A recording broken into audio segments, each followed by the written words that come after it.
વિદ્યાર્થી મિત્રો નમસ્કાર। આપણે અત્યાર સુધી બે કવિતા અને એક પાઠ નમક કા દારોગા એની ચર્ચા કરી। આજે આપણે ચોથો પાઠ કે જેનું નામ અકેલી છે એની ચર્ચા કરશું। એનો સાહિત્ય પ્રકાર છે કહાની। ગુજરાતીમાં જેને નવલિકા કહે છે અને અંગ્રેજીમાં કહાનીને સ્ટોરી કહેવાય। આ કહાનીના લેખિકા મનુ ભંડારી છે। એનો જન્મ મધ્યપ્રદેશના ભાગપુર નામના ગામમાં ઈસવીસન 1931માં થયો હતો। એના જીવન ઘડતરમાં એના પિતાનો બહુ મોટો ફાળો અને એનું બહુ મોટું યોગદાન છે। અને દિલ્હીની મિરાન્ડા હાઉસ વિશ્વવિદ્યાલય યુનિવર્સિટી એમાં એ પ્રોફેસર પણ હતા। અને અત્યારના જે આધુનિક કહાનીકારો છે એમાં મનુ ભંડારીજીનું બહુ આદર અને સત્કારથી નામ લેવામાં આવે છે। આપણી પાસે સામે જે અકેલી કહાની છે એ તો એક છે, પણ હું દર વખતે જ્યારે સંગ્રહની વાત આવે ત્યારે હું તમારું થોડુંક ધ્યાન દોરું। અને આર્ટ્સના સ્ટુડન્ટ તરીકે તો બરાબર તમે આમ મનમાં યાદ રાખી લેજો કે જુદી જુદી એક જ લેખકે એકથી વધારે વાર્તાઓ લખી હોય અને એને એક બુક બનાવી હોય, બાઇન્ડિંગ કર્યું હોય, તો વધારે વાર્તા ભેગી થાય તો એને વાર્તા સંગ્રહ કહેવાય। તો મનુ ભંડારીજીએ એના જીવન દરમિયાન मैं हार गई हूँ, 3 निगाहों की एक तस्वीर, यह सच है, एक प्लेट सैलाब, त्रिशंकु, आँखों देखा झूठ, आवा 5 થી 6 कहानी संग्रह। અને મિત્રો એક બીજું તમને કહું કે એણે જે ઉપન્યાસ કે જેને ગુજરાતીમાં નવલકથાને ઇંગ્લિશમાં જેને નોવેલ કહેવાય એવી મસ્ત ઉપન્યાસ લખ્યો છે આપકા બંટી। તમે ખાસ ક્યાંય ગ્રંથાલયમાંથી મળે તો વાંચજો, બહુ સરસ છે। એ ઉપરાંત સ્વામી, મહાભોજ, કલાવા જેવા એના ઉપન્યાસ છે। અને એણે એક નાટક પણ લખ્યું છે એ બિના દીવારો કા ઘર, એ બહુ જાણીતું નાટક છે। આમ મનુ ભંડારી કહાનીકાર, ઉપન્યાસકાર અને નાટ્યકાર ત્રણેય હતા। આપણી સામે જે અકેલી કહાની છે એ કહાનીના મુખ્ય પાત્રો તમને કહી દઉં, ઘણી વખત પૂછાય છે। એક તો આ કહાનીનું મુખ્ય પાત્ર સોમાબુઆ જે વૃદ્ધ છે, એના પતિનું નામ અહીંયા સન્યાસીજી મહારાજ આપ્યું છે, એક એ છે। એને એક એની વિધવા નણંદ, એની બાજુમાં જ એક રાધા ભાભી રહે છે તે, એ ઉપરાંત એના જે દેર નજીક જ રહે છે એ અને એનું કુટુંબ, આટલા પાત્રો છે। પણ ઘણી વખત એક એક વાક્યમાં અથવા તમને માગ્યા મુજબ ઉત્તર આપો, મતલબ કે જોડકા વિકલ્પ પૂરતી એમાં પૂછાય છે। અને એક એનો મૃત પુત્ર, એનું નામ હતું હરખું। હવે આપણે આ વાર્તા કહાની જોતા જાય અને સમજતા જાય। सोमाबुआ बुढ़िया है, सोमाबुआ परित्यक्ता है, सोमाबुआ अकेली है। જુઓ તો ન જ નાના નાના વાક્યોમાં મનુ ભંડારીએ આમ તો આ પાઠનું નામ અને આ પાઠના મુખ્ય પાત્ર સોમાબુઆ એનો સાવ ટૂંકમાં આખો પરિચય આપી દીધો।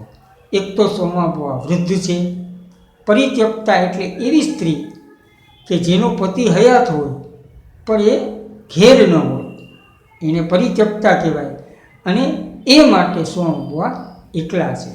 सोमाबुआ का जवान बेटा क्या जाता रहा, उनकी अपनी जवानी चल गई। पति को पुत्र वियोग का ऐसा सदमा लगा कि वे पत्नी घर बार तजकर तीरथवासी हुए और परिवार में कोई ऐसा सदस्य था नहीं जो उनके एकाकीपन को दूर करता। पिछले 20 वर्षों से उनके जीवन की इस एक रस्ता में किसी प्रकार का कोई व्यवधान उपस्थित नहीं हुआ, कोई परिवर्तन नहीं आया।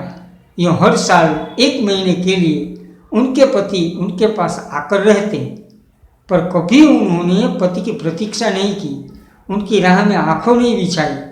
जब तक पति रहते उनका मन भी मुरझाया हुआ रहता। क्यों? कि पति के स्नेहहीन व्यवहार का अंकुश उनके रोजमर्रा जीवन की अबाध गति से बहती स्वच्छंद धारा को कुंठित कर देता। उस समय उनका घूमना फिरना, मिलना जुलना बंद हो जाता।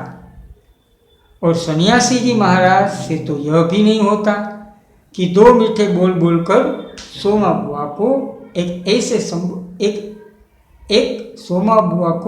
एक ऐसा संबल ही पकड़ा दे जिसका आसरा लेकर वह उनके वियोग के 11 महीने काट दे। इस स्थिति में बुआ को अपनी जिंदगी पास पड़ोस के भरोसे ही काटनी पड़ती थी। किसी के घर मुंडन हो, छठी हो, जनेऊ हो, शादी हो या गमी, बुआ पहुंच जाती और छाती फाड़ फाड़ कर काम करती, मानो वे दूसरे के घर में नहीं अपने ही घर में काम कर रही। देखिए सोमा बुआ का जीवन कैसा था। उनके जवान बेटे के मृत्यु के बाद पति को घर संसार का जो मोह था वो उड़ गया।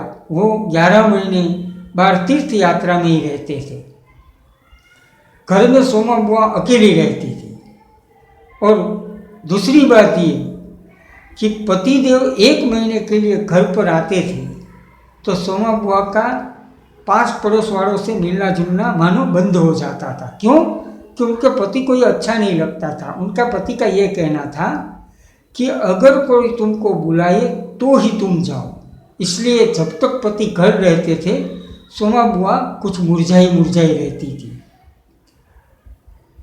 लेकिन सोमा बुआ पति अगर घर नहीं होते तो किसी के यहाँ मुंडन हो, किसी के यहाँ शादी हो, किसी के यहाँ जनेऊ हो तो वो चली जाती। यहाँ से 2 प्रश्न निकलते। उनके बेटे का नाम क्या था? तो कि हरखू। सोमा बुआ का जीवन कैसे कटता था? तो कि पास पड़ोस वालों के भरोसे गुजरता था। आजकल सोमा के बुआ के पति आए हुए हैं और अभी अभी कहा सुनी हो चुकी है। बुआ आंगन में बैठी धूप खा रही हैं, पास खड़ी कटोरी से तेल लेकर हाथों में मल रही हैं और बड़बड़ा रही हैं। इस 1 महीने में अन्य अवयवों के शिथिल हो जाने के कारण उनकी जीभ भी सबसे अधिक सजीव और सक्रिय होती है। कभी हाथ में एक फटी साड़ी और पापड़ लेकर ऊपर से राधा भाभी उतरी। देखिए लेखिका ने यहाँ कैसी बात की, थोड़ी समझनी चाहिए कि पति घर पर होते हैं तो सोमा बुआ कहीं जाती नहीं, यानी कि पूरी शिथिल ठंड हो जाती है। लेकिन उस वक्त उनकी जीभ है वो थोड़ी सतर्क हो जाती है। आज कुछ बात में पति के साथ कहाँ सुनी हो गई है, इसलिए अपने हाथों में तेल मलते हुए बरामदे में कुछ बोल रही है। ऊपर से राधा भाभी आती है और कहती है, क्या हो गया बुआ, क्यों बड़बड़ा रही हो? अरे मैं कहीं चली जाऊं, सो इन्हें नहीं सुहाता। कल चौक वाले किशोरी लाल के बेटे के यहाँ मुंडन था, सारी बिरादरी का न्योता था। मैं तो जानती थी कि ये पैसे का ही गरूर है, जो मुंडन पर भी सारी बिरादरी को न्योता है, पर काम उन नई नवेली बहू से संभलेगा नहीं। सो जल्द ही चली गई, हुआ भी वही। और सरक कर बुआ ने राजा के हाथ से पापड़ लेकर सुखाने शुरू कर दिए। एक काम गत से नहीं हो रहा था। देखिए पति के साथ कहाँ सुनी हो गई सोमा बुआ की, और अकेली बोल रही थी। राधा भाभी आई तो वो उनके पास वो बात शेयर कर रही है, उनसे बता रही है। और बताते बताते राधा भाभी ने जो पापड़ बीने थे वो सुखाने लगती है और कहती है कि सुरेश किशोरी लाल के बेटे का मुंडन था, पैसे वाले लोग हैं, सारी बिरादरी को न्योता है। मुझे तो पता था कि वो एक एक को थोड़े बुलाएंगे। और आगे क्या कहती है सोमा बुआ, क्यों उनकी बहुओं से एक काम गत से हो नहीं रहा था। अब घर में कोई बड़ा बूढ़ा तो हो तो बतावे, या कभी किया हो तो जाने। गीत वाली औरतें मुंडन पर बना बनी गा रही थी, मेरा तो हंसते हंसते पेट फूल गया। और उसकी याद से ही कुछ देर पहले का दुख और आक्रोश धुल गया। अपने सहज स्वाभाविक रूप में वे कहने लगी, पट्टी पर देखो तो अजब तमाशा, समोसे कच्चे ही उतार दिए, इतने बना दिए कि 2 बार खिला दो तो गुलाब जामुन इतने कम कि एक पंगत में भी पूरे न पड़े। उसी समय खोआ मंगाकर नए गुलाब जामुन बनाए और दोनों बहुए और किशोरी लाल तो बेचारे इतना जश मान रहे थे कि क्या बताऊं। कहने लगे, अम्मा तुम न होती तो आज भद उठ जाती, तुमने लाज रख दी। मैंने तो कह दिया कि अरे अपने ही काम नहीं आवेंगे तो कोई बाहर से तो आवेगा नहीं। ये तो आजकल इतना इनका रोटी पानी का काम रहता है, नहीं तो मैं तो सवेरे ही चली जाती। ये पूरी बात राधा भाभी को बताती है। फिर राधा भाभी कहते तो सन्यासी जी महाराज से क्यों बिगड़ पड़े, यूँ तो मैं कहीं जाऊँ आऊँ सोई इन्हें नहीं सुहाता, और फिर कल किशोरी से यहाँ से बुलावा नहीं आया। अरे मैं तो कहूँ कि घर वालों का कैसा बुलावा, वे लोग तो मुझे अपनी माँ के कम नहीं समझते, नहीं तो कौन भला यूँ पट्टी और भंडार घर साफ दे। पर उन्हें अब कौन समझाए। कहने लगे, तू जबरदस्ती दूसरों के घर में टांग अडाटी फिरती है। और एकाएक उनके उस क्रोध से भरी वाणी और कटु वचनों का स्मरण हो आया, जिनकी बौछार कुछ देर पहले ही उन पर हो चुकी थी। याद आते ही फिर उनके आंसू बह चले। देखिए, राधा भाभी को पूरी कहासुनी की वजह क्या है वो बताती है। किशोरी लाल से व्यक्तिगत कोई न्योता नहीं आया था। वैसे तो उनके पति भी सच्चे कि किसी के घर न्योता नहीं आए तो हमें नहीं जाना चाहिए, लेकिन सोमा बुआ का कुछ स्वभाव ही ऐसा मानवता भरा था कि वो चली गई। अरे रोती क्या हो बुआ, कहाँ सुनना तो चलता ही रहता है। सन्यासी महाराज तो 1 महीने को तो आकर रहते हैं, सुन लिया करो, और क्या, सुनने को तो सुनती हूँ, पर मन तो दुखता ही है कि 1 महीने को आते हैं तो भी कभी मीठे बोल नहीं बोलते।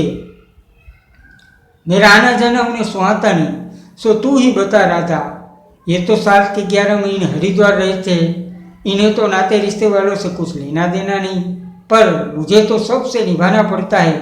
मैं भी सबसे तोड़ ताड़ कर बैठ जाऊं तो कैसे चले। मैं तो इनसे कहती हूँ कि जब पकड़ा पकड़ा है तो अंत समय में भी साथ ही रखो। सो तो इनसे होता नहीं, सारा धर्म कर्म यही लूटते हैं, सारा जस यही बटोरेंगे, और मैं अकेली पड़ी पड़ी यहाँ इनके नाम रोया करूँ। उस पर से कहीं जाऊँ आऊँ वो भी उन्हें बर्दाश्त नहीं होता। और बुआ फूट फूट कर रो पड़ी। राधा ने आश्वासन देते हुए कहा, रो नहीं बुआ, अरे वे तो इसलिए नाराज हुए कि बिना बुलाए तुम चली गई। बेचारे इतने हंगामे में बुलाना भूल गए तो मैं भी मान करके बैठ जाती, फिर घर वालों का कैसा बुलावा। मैं तो अपनेपन की बात जानती हूँ, कोई प्रेम नहीं रखे तो 10 बुलावे पर नहीं जाऊँ, और प्रेम रखे तो बिना बुलाए भी सिर के बल जाऊँ। मेरा अपना हरखू होता तो उनके घर काम होता तो क्या मैं बुलावे के भरोसे बैठी रहती। मेरे लिए जैसा हरखू ऐसा किशोरी लाल। आज हरखू नहीं है, इसी से दूसरों को देख देख कर मन भरमाती रहती और वे हिचकिचा लेने लगी। देखिए, सोमा बुआ अपनी बात राधा भाभी को बताते बताते भी रोने लगती है। वो कहती है कि जो अपना है उसके पास बुलावा कैसा। किशोरी लाल के बेटे का मुंडन था, सो मैं चली गई। मेरे पति को ये अच्छा नहीं लगा। पति भी सच्चा था कि अगर कोई बुलाता नहीं है तो क्यों जाना चाहिए। राधा भाभी उनको समझाती है कि आपके पति 1 महीना तो रहते हैं, अगर वो कुछ बोले तो आप मन में मत लिया करो। वैसे राधा भाभी उनको आश्वासन देती है। मित्रों, इस वीडियो में हम यहाँ तक रहते हैं। देखिए, इसमें छोटे छोटे कितने प्रश्न निकलते। एक तो लेखिका का नाम, उनका साहित्य प्रकार, मन्नू भंडारी लेखिका का नाम, पाठ का नाम अकेली, उनका साहित्य प्रकार कहानी, उनका प्रमुख पात्र सोमा बुआ, उनके मृत पुत्र का नाम हरखू, और सोमा बुआ की जिंदगी किसके भरोसे कटती, तो कि पास पड़ोस के लोगों से कटती। आप इस वीडियो में ये छोटे छोटे प्रश्न थोड़े याद रखिए। दूसरे वीडियो में हम आगे पाठ की चर्चा करेंगे। आओ।